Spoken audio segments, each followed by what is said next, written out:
Sa video na ito ay makikilala nyo ng lubusan ang Queen of All Networks na si Vice Ganda at kung gaano nga ba siya kayaman. Malalaman nyo sa video na ito ang kanyang biography at lifestyle, kung ano ang pinakamabigat na bahagi ng kanyang kwento. Makikilala ang kanyang mga kapatid, ang kanyang mga naging karelasyon, at ang love story niya sa lalaking kasalukuyang nagpapatibok sa kanyang puso. Aalamin din natin kung kailan at saan nagsimula ang kanyang career, kung paano siya natuklasan, at ang kwento kung paano siya tuluyang napasok sa mundo ng showbiz. Masisilip din natin ang kanyang mga naipundar na negosyo, ang house tour ng kanyang industrial-style home sa Quezon City, at syempre ang kanyang mga mamahaling sasakyan. Ang unkabogable queen at phenomenal superstar na si Vice Ganda ay may tunay na pangalan na Jose Mari Borja Visceral. Siya ay ipinanganak noong March 31, 1976 sa Tondo, Manila. Lumaki siya sa Tondo at Santa Cruz, Manila, particular sa Tambonting Street malapit sa Jose Abad Santos, kung saan siya lumaki kasama ang kanyang pamilya. Nag-aral si Vice sa F.G. Calderon Integrated School at Barrio Obrero Elementary School para sa kanyang primary o elementary education.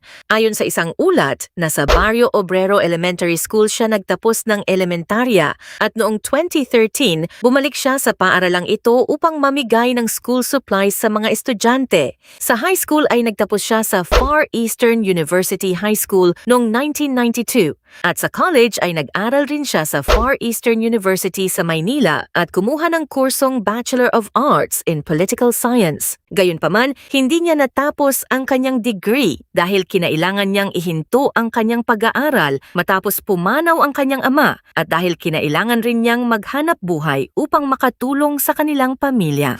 Si Vice ay ang bunso sa kanilang 5 magkakapatid. Mayroon siyang 2 kapatid na babae na sina Maria Cristina o Tina na isang medical doctor at Marivic na isang chef. At mayroon din siyang 2 kapatid na bahagi ng LGBTQ+ community na sina Emma na panganay at Babot na pangalawa sa magkakapatid. Ang kanyang mga magulang ay sina Reynaldo Visceral na nagmula sa Taysan, Batangas at Rosario Visceral na isang Ilocana na mula sa San Juan, La Union. Ang kanyang ama ay nagsilbi bilang barangay captain sa Tondo, Manila. Sa kasamaang palad, pumanaw ito noong 1991 matapos barilin nang si Vice ay 15 years old pa lamang. Ayon kay Vice, may nakaalitan ng kanyang ama bago ito barilin, ngunit hindi niya detalyadong naipaliwanag kung ano mismo ang pinagmulan ng kanilang alitan o ang motibo ng bumaril. Nangyari ang pamamaril sa harapan mismo ng kanilang pamilya at agad nilang dinala ang kanyang ama sa Chinese General Hospital, ngunit hindi na ito nakaligtas dahil sa mga tama ng bala.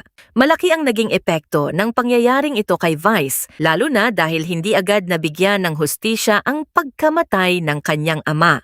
Sa kabila ng bigat ng kanyang pinagdaanan, sinabi niyang kapag may problema siya, mas gusto niyang agad itong harapin at solusyonan kaysa patagalin. Dahil dito, hindi rin umano ganoon katagal ang naging proseso ng kanyang paghilom. Sa paglipas ng panahon natutunan niyang patawarin at tanggapin ang nangyari hanggang sa kaya na niyang batiin ang taong pumatay sa kanyang ama. Matapos ang pagkamatay ng kanyang ama, napilitan namang magtrabaho ang kanyang ina bilang caregiver sa ibang bansa upang matustusan ang pangangailangan nila ng kanyang mga kapatid. Ang pinakamabigat na bahagi ng kanyang kwento ay ang pagkawala ng kanyang ama, kasunod ang paghihirap ng kanilang pamilya at pag-alis ng kanyang ina upang magtrabaho sa ibang bansa. Alam niyo ba mga Meg na bago sabihin ni Vice sa kanyang pamilya at mga mahal sa buhay ang tungkol sa kanyang tunay na pagkatao, nakilala siya sa palayaw na tutoy mula pa noong kanyang kabataan. Alam na ni Vice mula pa noong bata siya na bakla siya, ngunit hindi niya ito hayagang ipinapakita o sinasabi sa kanyang pamilya. Sa kanilang bahay, itinago niya ang kanyang pagkatao dahil natatakot siyang baka hindi siya tanggapin ng kanyang ama. Ayon sa mga naging salaysay niya, hindi raw tanggap ng kanyang ama ang pagiging bakla ng kanyang 2 nakatatandang kapatid. Dumating ang panahon na pinili niya na sundin ang kanyang nararamdaman at mamuhay ayon sa kung ano ang tunay na nagpapasaya sa kanya. Sa edad na 20 hanggang 21, nagsimula siyang hayagang mamuhay bilang bakla at mas nakisalamuha sa mga gay circles habang nagtatrabaho sa mga comedy bar. Bilang isang bakla, nakaranas si Vice Ganda ng pangungutya, diskriminasyon at negatibong pagtrato mula sa ibang tao. Sa kabila ng mga masasakit na salita at karanasang ito, hindi niya hinayaang maging hadlang ang mga ito sa kanyang mga pangarap. Sa halip, ginawa niya itong inspirasyon upang magsikap, ipakita ang kanyang talento at patunayan na hindi hadlang ang kanyang pagkatao upang makamit ang tagumpay. Higit sa lahat, nagpapasalamat siya dahil kalaunan ay sinuportahan at tinanggap siya ng kanyang pamilya, lalo na ang kanyang desisyong mamuhay ng malaya at tapat sa kanyang sarili.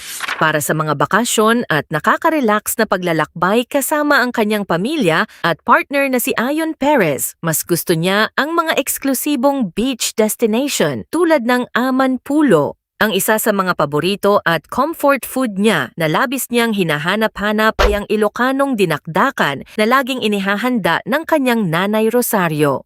Ang gusto niya ay manood ng feel-good movies at series na nakapagpaparelax at nagpapasaya sa kanya. Iniiwasan naman niya ang mga palabas na may malungkot na ending at hindi rin niya gusto ang mga pelikula o seryeng may violence at horror. Si Vice Ganda ay may ilang malalapit na kaibigan sa showbiz, kabilang si Ann Curtis kung saan sinabi niya sa isang panayam na pinakamalalim ang friendship nila ni Ann sa lahat ng kanyang mga co-host sa It's Showtime. At inilarawan niya ang kanilang relasyon bilang very special na may matinding pagmamahalan, suporta at pagiging bukas sa isa't isa. Si Vong Navarro ay isa rin sa mga matagal niyang kaibigan at kasama sa It's Showtime at naging malapit ang kanilang samahan bilang bahagi ng tinatawag na Showtime family. Sina MC Mua at Lassie ay kabilang sa mga malalapit na kaibigan ni Vice Ganda na nakasama niya mula pa noong mga unang panahon niya sa comedy bars. Naging bahagi sila ng kanyang grupo at madalas ding nakasama bilang mga co-star sa telebisyon at iba't ibang comedy performances.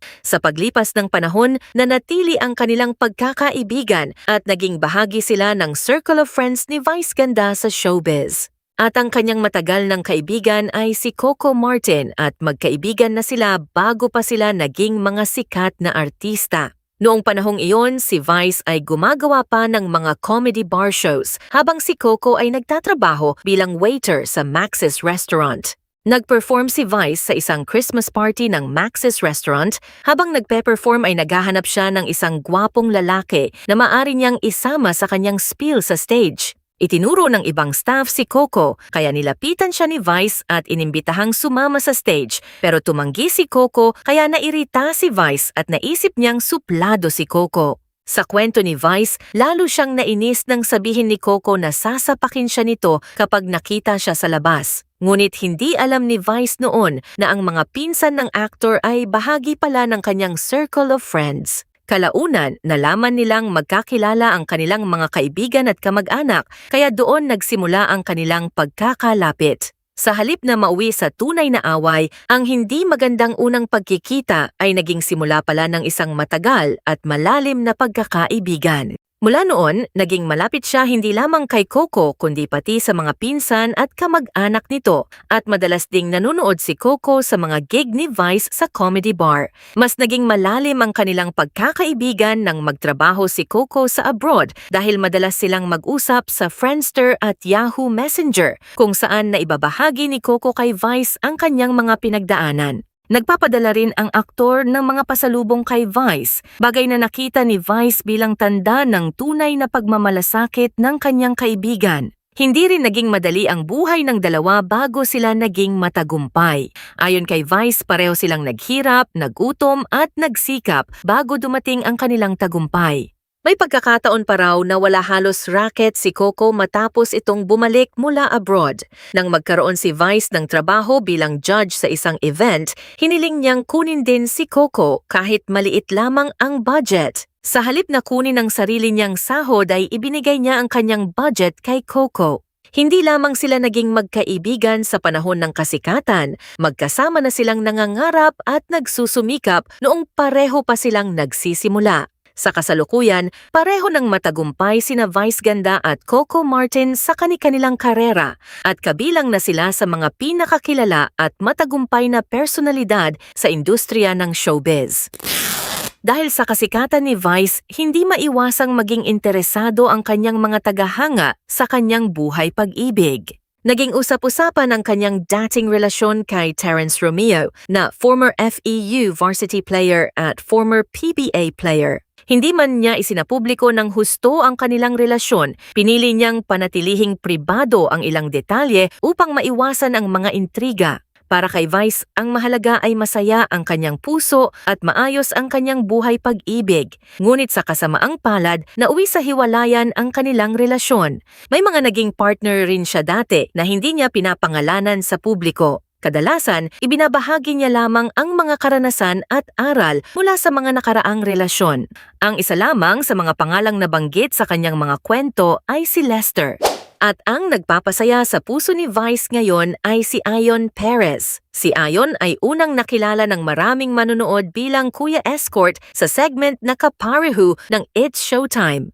Madalas silang nagkakasama sa programa at kalaunan ay naging kapansin-pansin ang kanilang chemistry at pagiging komportable sa isa't isa. Sa paglipas ng panahon, naging mas malalim ang kanilang relasyon at naging magkasintahan noong 2018. Sa una, hindi agad nila isinapubliko ang kanilang relasyon, ngunit noong 2019 naging bukas na rin sila tungkol sa kanilang pagmamahalan. Sa panahon ng COVID-19 pandemic noong 2020, mas madalas silang magkasama at nagbahagi ng mga videos at moments mula sa kanilang tahanan at naging mas nakilala ng publiko ang kanilang dynamics bilang magpartner. Hindi naging madali ang kanilang relasyon dahil marami silang hinarap na panghuhusga at komento mula sa publiko. Sa kabila nito, pinili nilang ipaglaban ang kanilang relasyon at huwag hayaang diktahan ng ibang tao ang kanilang kaligayahan. Sa kanilang pagsasama, naging mahalaga rin ang suporta, respeto at pagtanggap sa isa't isa. Madalas nilang ipakita na hindi lamang romantikong relasyon ang namamagitan sa kanila kundi malalim na pagkakaibigan at pagiging magka-partner sa buhay. Noong 2021, nagkaroon sila ng commitment ceremony sa Las Vegas na dinaluhan ng kanilang malalapit na kaibigan at pamilya. Hindi ito legal na kasal, ngunit itinuring nila itong simbolo ng kanilang commitment at pagmamahalan sa isa't isa. Sa kasalukuyan, nanatiling bahagi ng buhay ni Vice si Ion at patuloy silang nakikitang magkasama sa iba't ibang pagkakataon at sila ay nananatili ring isa sa mga pinakakilalang celebrity couple sa Pilipinas. Si Vice ay nagsimula sa kanyang karera bilang singer kung saan noong kabataan niya ay kumakanta siya sa mga bar at sumasali sa mga singing contest. Nagsimula siyang mag-perform sa mga comedy bar gaya ng The Library at Punchline sa Manila. Malaking bahagi ng kanyang karera ang sikat na comedy bar sa Maynila na The Library kung saan siya nagsimulang mag-perform. Ayon sa ilang source, ang may-ari ng comedy bar na ito ay si Andrew D. Real na siya ring nagbigay sa kanya ng stage name na Vice Ganda. Sa kanyang mga unang taon bilang comedian, nakilala siya sa kanyang mabilis na pagpapatawa, improvisation at kakaibang paraan ng pakikipag-interact sa audience. Ang unang komedyante at stand-up performer na nakakita at nakatuklas sa kanya sa isang comedy bar sa Mabini ay si Hans Mortel. At noong 1999, natuklasan naman siya ni Ogie Diaz na tumayong talent scout at manager niya na tumulong at nagdala sa kanya ng tuloy-tuloy upang makapasok at makilala sa telebisyon.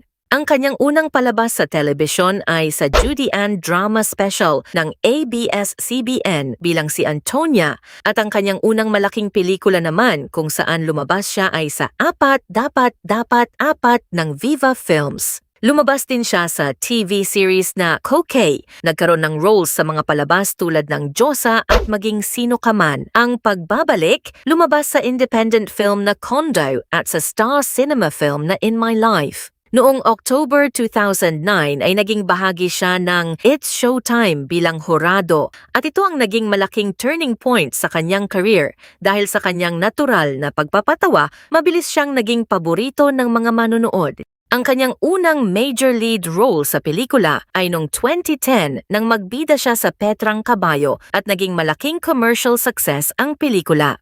Noong 2011 ay nagsimula ang kanyang sariling Sunday talk show na Gandang Gabi Vice na naging isa ito sa mga mahalagang programa sa kanyang television career at ipinalabas hanggang 2020. Nang mag-reformat ang It's Showtime bilang noontime show noong 2012, mula sa pagiging hurado ay naging main host siya. Kasabay nito, lalo siyang nakilala bilang comedian, host at actor. Noong 2010s ay nagkaroon siya ng mga box office success films tulad ng The Unka-Bogable Playbait Benjamin, This Guy's in Love with You, Mari, Sister Akas, Girl Boy Bakla Tomboy, The Amazing Playbait Benjamin, Beauty and the Bestie, The Super Parental Guardians, Ganda Rapido, The Revenger Squad, Fantastica at The More the Merrier. Ang kanyang comeback film ay ang Partners in Crime noong 2022 kasama si Ivana Alawi. Noong 2024 ay nagkaroon siya ng pelikula na And the Breadwinner Is na naging isa sa top-grossing films ng MMFF 2024 at nanalo siya ng Famous Best Actor, ang kanyang unang Famous Best Actor Award. Ayon sa Tatler Asia, naging historic din ito bilang unang pagkakataon na isang miyembro ng LGBTQIA+ community ang tumanggap ng naturang karangalan. Hindi lamang sa pag-arte at pag-host, naging matagumpay si Vice Ganda. Nakilala rin siya bilang isang mahusay na singer at recording artist at nakapaglabas ng mga kanta at album sa paglipas ng kanyang career. Ang kanyang unang studio album ay ang Lakas Tama na inilabas noong 2011 sa ilalim ng Vicor Music. Ang pangalawang album ay ang Vice Ganda na inilabas noong 2013 sa ilalim ng Star Music. Noong 2014, inilabas naman niya ang kanyang ikatlong album na #Trending. Mayroon din siyang compilation album sa ilalim ng Star Music na pinamagatang Showtime The Album na inilabas noong 2010. Noong July 16, 2016, inilunsad ni Vice ang kanyang unang libro na pinamagatang President Vice, ang bagong panggulo ng Pilipinas at inilathala ng ABS-CBN Publishing. Ngayong taon, patuloy siyang naging matagumpay sa telebisyon, pelikula at musika. Bukod sa paglabas ng kanyang bagong kanta na Talak na inilabas noong June 26, 2026, nakipagtambal siya kay Vic Soto sa pelikulang The Greatest Showdown, kung saan napili para sa Philippines-Japan Film Festival 2026. Pinalalawak ni Vice Ganda ang kanyang mga proyekto sa industriya ng entertainment sa pamamagitan ng new partnership sa MediaQuest Holdings. Sa partnership na ito, nakatakda siyang bumuo at mag-develop ng mga proyekto at content para sa TV5 at sa iba't ibang platform ng media group. Ang hangarin nila ay mapalawak at mapanatili ang panahon ng telebisyon, lalo na sa Pilipinas. Magagawa lamang nila ito kung ang mga taong kasangkot ay magtutulungan at pagsasama-samahin ang kanilang magkakaibang kakayahan. Sa seremonya ng pagpirma, binigyan din ng MediaQuest Chairman Manny V. Pangilinan si Vice Ganda ng bagong titulo. Tinawag niya si Vice bilang Queen of All Networks bilang pagkilala sa kanyang matagumpay na karera, natatanging tatak at malawak na taga-subaybay. At inamin naman ni Vice na kahit hindi nagbabago ang paraan ng kanyang pagtatrabaho dahil sa mga ganitong titulo, mahalaga pa rin sa kanya ang pagkilalang ito. Ang ilan sa mga negosyo at business ventures na nauugnay kay Vice ay ang Vice Cosmetics, na isang beauty brand na nag-aalok ng iba't ibang makeup at beauty products, at ito ay itinatag noong 2017. Kalaunan, pinalawak at ni-rebrand ang brand sa ilalim ng mas malawak na lifestyle at beauty identity na Vice Company na nag-aalok hindi lamang ng mga beauty products kundi pati na rin ng iba't ibang lifestyle at merchandise products na may kaugnayan sa brand ni Vice Ganda. Siya ay isa rin sa mga naging co-owner ng District 8 Manila na isang gastropub at lifestyle restaurant na matatagpuan sa G-Strip Building ng Green Hills Shopping Center sa San Juan City kasama sina Daniel Padilla, James Yap, Francis Zamora at iba pang personalidad. Ang 8 sa pangalang District 8 ay tumutukoy sa 8 naging owners o partners ng restaurant at ito ay nag-aalok ng pagkain, inumin at lounge experience. Kabilang sa mga inumin nito ang Vice Charmer Cocktail. Malaki ang bahagi ng endorsements at brand partnerships sa kita ni Vice. Bilang isang kilalang celebrity, naging endorser siya ng iba't ibang produkto at nakipagtulungan sa maraming kumpanya. Malaki rin ang contribution sa career at kita niya ang kanyang mga concert at live shows. Bilang isang sikat na performer, regular siyang nagsasagawa ng mga concerts at entertainment events sa Pilipinas at maging sa ibang bansa na dinarayo ng kanyang mga tagahanga. Ginagamit din ni Vice ang social media at iba't ibang online platforms upang makapagbahagi ng entertainment content, makipag-ugnayan sa kanyang mga tagahanga at mapalawak pa ang kanyang entertainment business at personal brand. At may negosyo rin siyang comedy bar bilang pagbibigay pugay sa kanyang simpleng pinagmulan bilang isang stand-up comedian, kung saan binuksan ni Vice Ganda ang kanyang Vice Comedy Club sa Quezon City noong July 2024. Ayon kay Vice, bukas ang comedy club araw-araw at nag-aalok ito ng komportable at masayang lugar kung saan maaaring manood ang mga bisita ng mga dekalidad na pagtatanghal mula sa ilan sa mga kilalang komedyante sa bansa. Mayroon din siyang Eureka Super Club na matatagpuan sa Angeles City, Pampanga na kapwa nila pagmamay-ari ng kanyang business partner na si Ryan Bang. Nagkaroon ito ng star-studded na 3 gabing grand opening noong March 1st to 3rd, 2024 na tampok ang mga pagtatanghal ng mga sikat na artista at mga high-energy na nightlife event. Ayon sa isang post, ang Eureka ay isa sa mga pinakamalalaking super club sa Pilipinas na tampok ang mga premier DJ at di-kalidad na entertainment. At si Vice ay isa sa mga co-owner at celebrity investor ng sikat na restaurant at bar chain na Tipsy Pig Gastropub na may mga sikat na branch sa Metro Manila.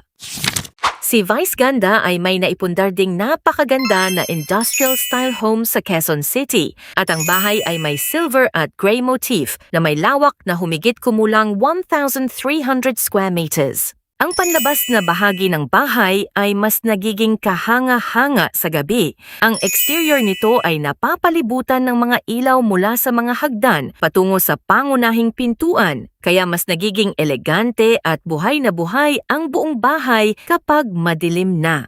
Ang bahay ay may malalapad na hagdan at malaking pintuang itim. Mayroon ding rustic na copper-colored wall panels sa likod na nagbibigay ng kakaibang contrast sa gray na exterior. Ang living room ay pinagsama ang kanyang hilig sa unique at quirky na mga piraso sa industrial na disenyo ng bahay, kung saan makikita ang malalaking puting sofa, large patterned carpet, life-sized horse sculpture, totem-like chair, orange circular sculpture, mababang coffee table, malaking black and white mural ng Brooklyn Bridge sa isang bahagi ng dingding. Ang ceiling ay may bilugang chandelier na parang kumikinang na mga bola. At makikita rin sa living room ang brown leather vertical sofa, modern black armchair na may malambot na brown na cushion, maliit na wooden side table, floor-to-ceiling glass panels, malaking abstract artwork, may wood-textured walls at warm lighting. Ang elevator sa bahay ni Vice ay mas espesyal dahil sa fingerprint security feature.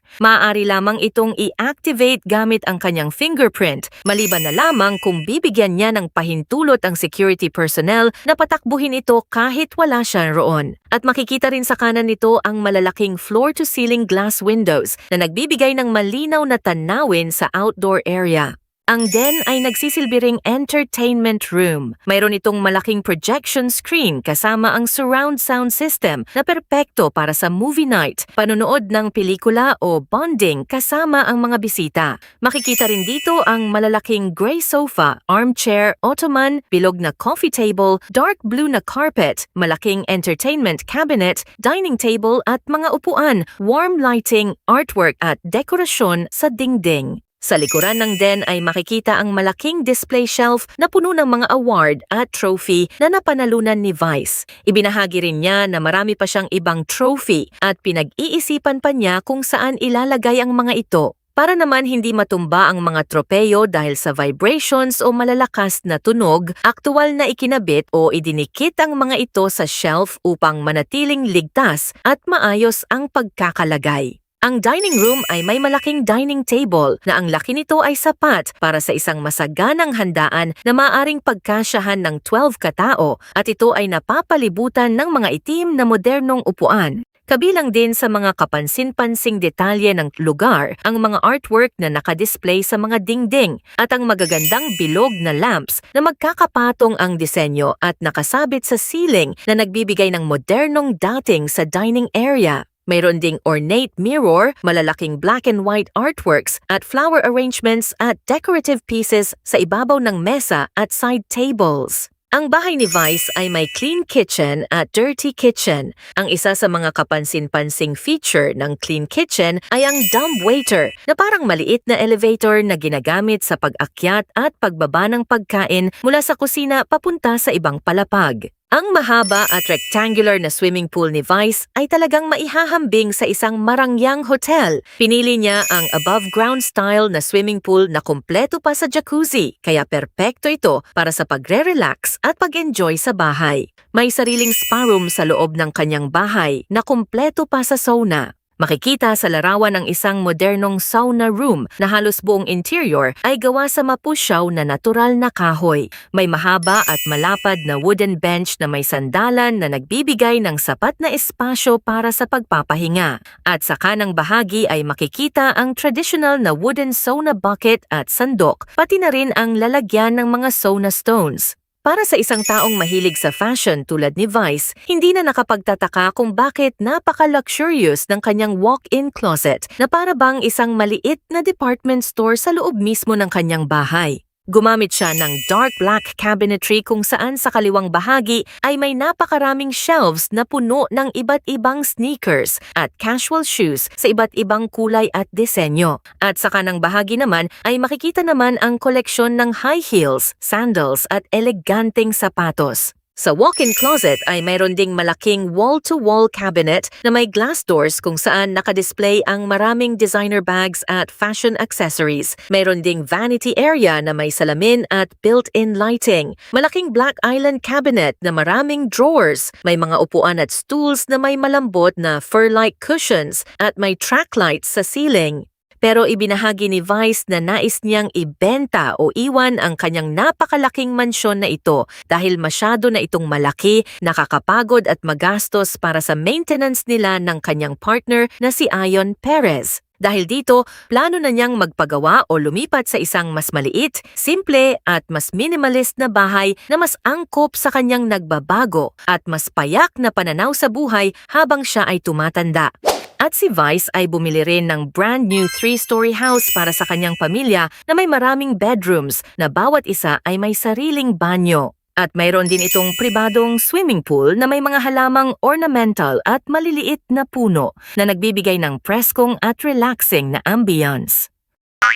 Hindi rin kumpleto ang kanyang luxury lifestyle kung wala ang kanyang mga sasakyan. Siya ay nagmamay-ari ng mga mamahaling mga sasakyan tulad ng white Toyota Hi-Ace Super Grandia na tinatayang nagkakahalaga ng mula 3 million pesos hanggang 3.4 million pesos. Customized Toyota Mercedes van na tinatayang nagkakahalaga ng mahigit 8 million pesos. Mercedes-Benz G63 na tinatayang nagkakahalaga ng mahigit 10.8 million pesos. Kasama rin sa kanyang collection ang isang customized pink Hummer H2 na tinatayang nagkakahalaga ng 6 million pesos. Mayroon din siyang GMC Yukon Denali na tinatayang nagkakahalaga ito ng 9.5 million pesos hanggang 11 million pesos, habang ang mga custom or upgraded na imported na modelo ay maaaring umabot sa humigit kumulang 12 million pesos hanggang 13 million pesos. Cadillac Escalade na tinatayang nagkakahalaga ng 17.7 million pesos. BMW 735i Pure Excellence, isang luxury sedan na tinatayang nagkakahalaga ng 9 million pesos. Tesla Cybertruck na tinatayang nagkakahalaga ng humigit kumulang 17.5 million pesos hanggang 18.5 million pesos. At may iba pa siyang mga mamahaling sasakyan. Hanggang dito na lamang muna mga Meg. Thank you and God bless.